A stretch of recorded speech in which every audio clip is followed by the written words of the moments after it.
Afternoon. Thank you for the introduction and thank you very much that I have the opportunity to be here with all of you. As we have become, the Zoological Gardens Zlin has become a new association member of the CIAZA. I would like to give you some background of the zoo, about our breeding program and conservation activity.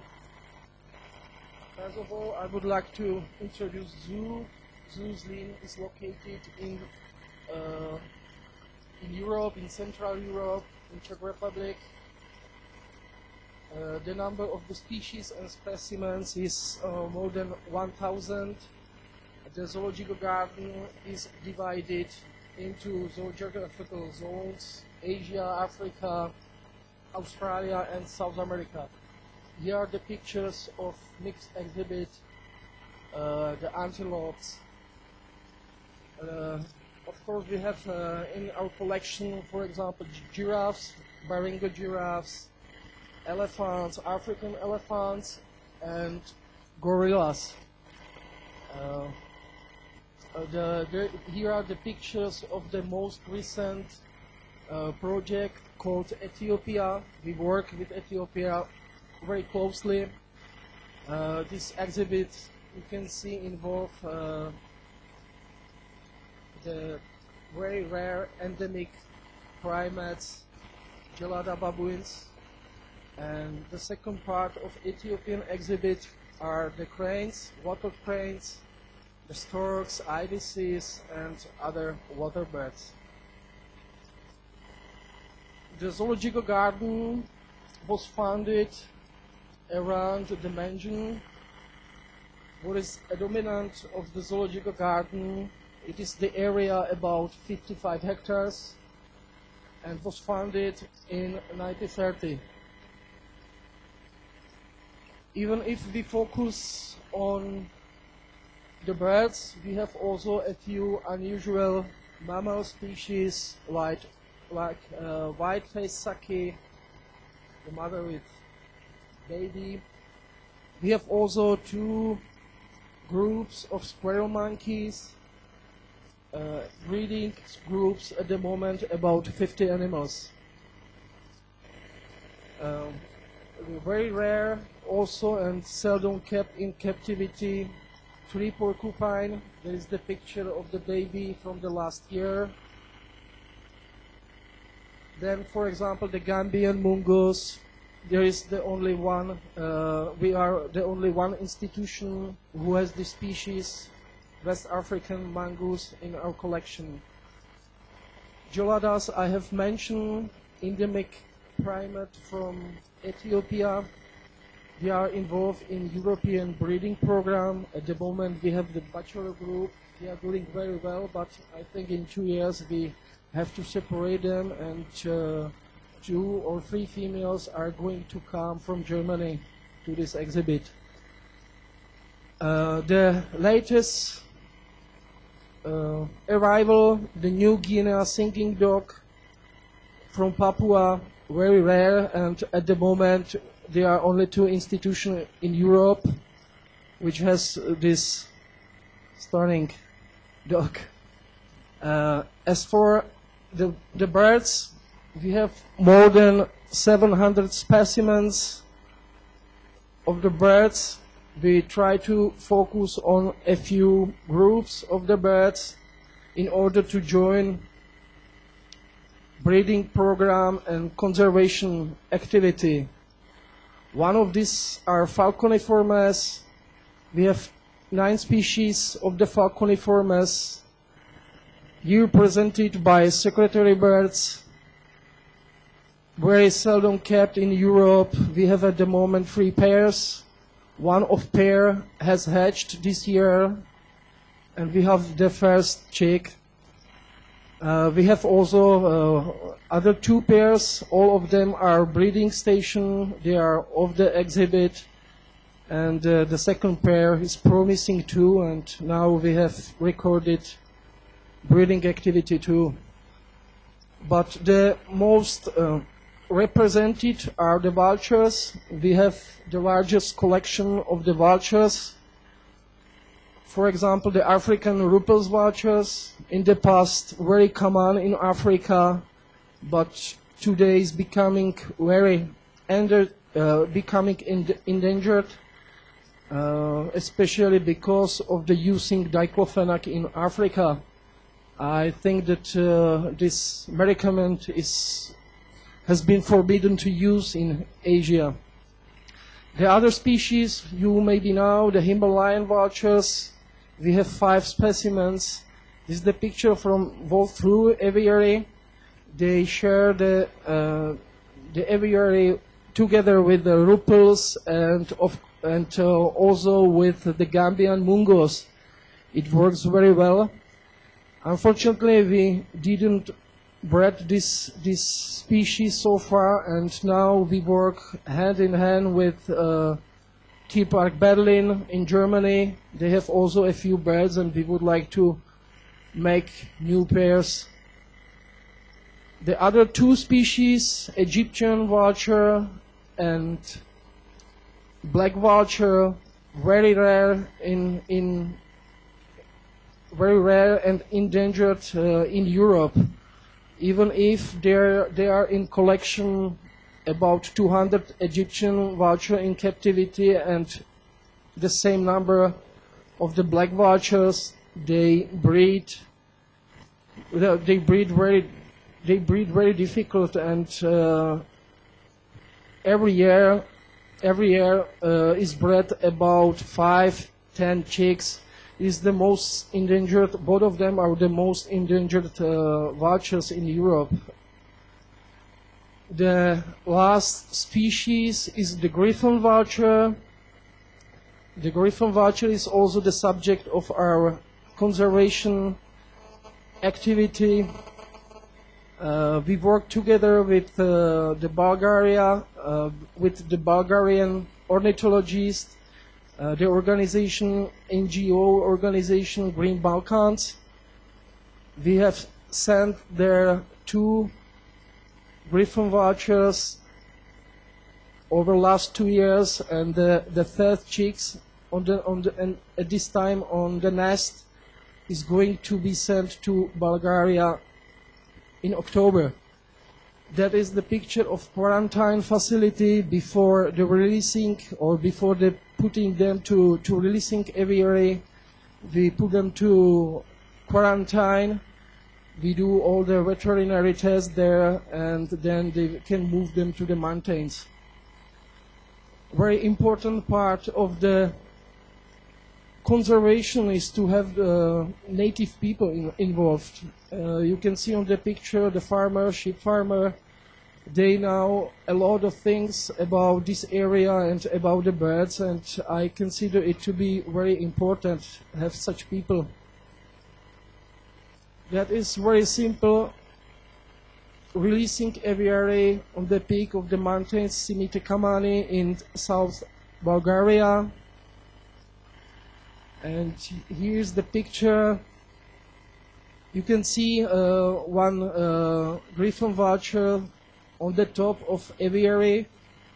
This vulture was released before. They were released in 2 groups, and some of them are used to go back, and that is very good sign for us, because when we release the other group, they can learn from them to find safe place for roost, and also the food.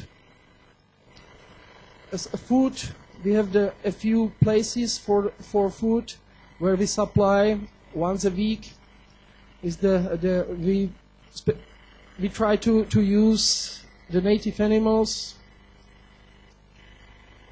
and the monitoring we do in cooperation with many ornithologists from Bulgaria, very skilled guys, and we do the monitoring through the telemetry, but also they have the wing signs. That is very good, because the native people can recognize the vulture and can give us a report. We try to also raise the awareness, especially by the children. That was the International Day of Vulture Awareness. It was the 4th September. The other group is the Coraciformes and the Turacos. The Coraciformes represented by hornbills. We have in our collection mostly African hornbills, like piping hornbills, trumpeter hornbills. They breed very well. Then, quite common in Europe, silver cheek hornbill.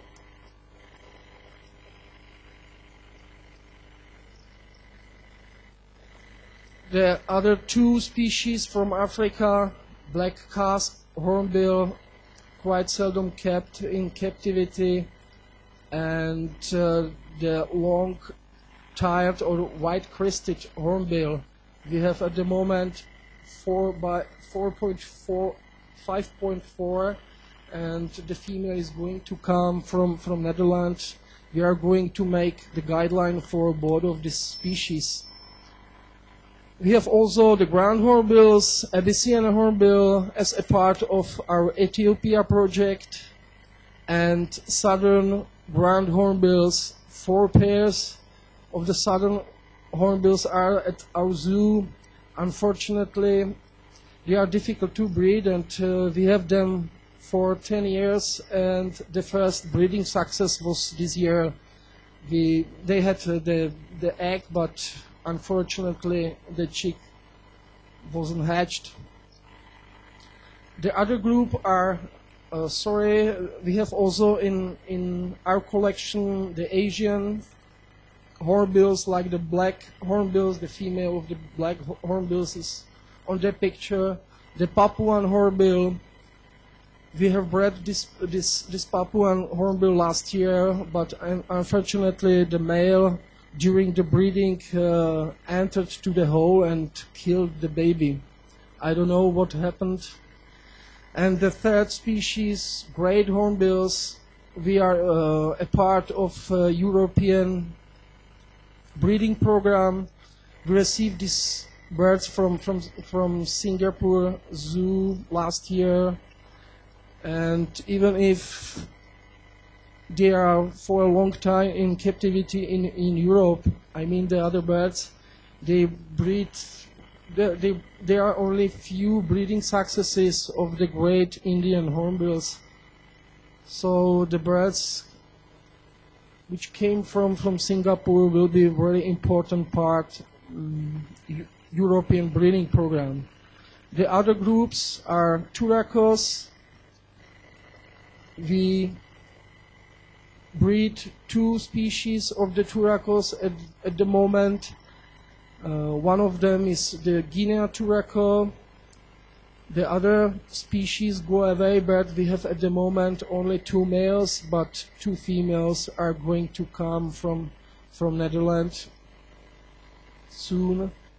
The other species which do very well in captivity is violet Turaco. We have bred a few chicks. The last species is the rose Turacos from Uganda, also very rare at the moment, and is endangered also in Uganda. We have a young pair, so I hope to breed them, and will be possible to be in an in situ program later in the future. As we focus on the Turacos, we support also in situ program. That is the in situ program of Ethiopian student Alazar Daka from South Ethiopia. He makes research on Ruspoli Turaco, endemic bird from Ethiopia, very rare and very endangered. And he also researched the hybridization in the nature between the Ruspoli and Turaco leucotis as an impact of habitat destruction. His results have been, of course, published. The last group are the Cichoniformes. We have 22 species of Cichoniformes.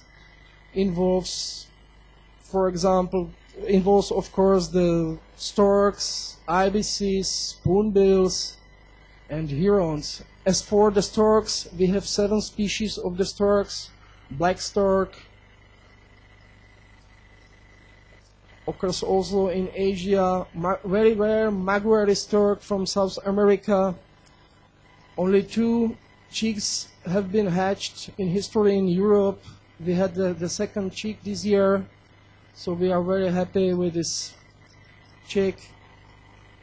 Saddle-billed stork, we have 3 birds at the moment, and the fourth is going to come from Argentina, where we find a single male, so it's going to come soon. And it's this species has never been bred in Europe, so it is a challenge for us, and maybe they face the same problems.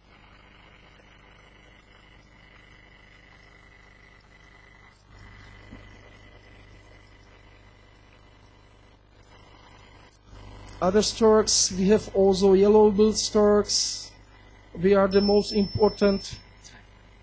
We are the most important breeder of the yellow-billed storks. We are also responsible for the guideline for the keeping of this species, and we create also European stud book. The other 2 species, painted and milky storks. The species, we received 2 groups from Negara Zoo in 2009. I'm very happy with that, because 6 months after arrival they started to breed, and in these days we have bred 6 painted storks and 3 milky storks. That is a big issue for us, and we would be very, very happy to join any in-situ program in the future. As for the conservation, we support also, is more than in-situ, is rather ex-situ program. We support the facility in Cambodia, Angkor Center for Conservation of Biodiversity near the Siem Reap, and we help them and support the building of the breeding facility for lesser and great adjutants. That's all. Thank you. Congratulations.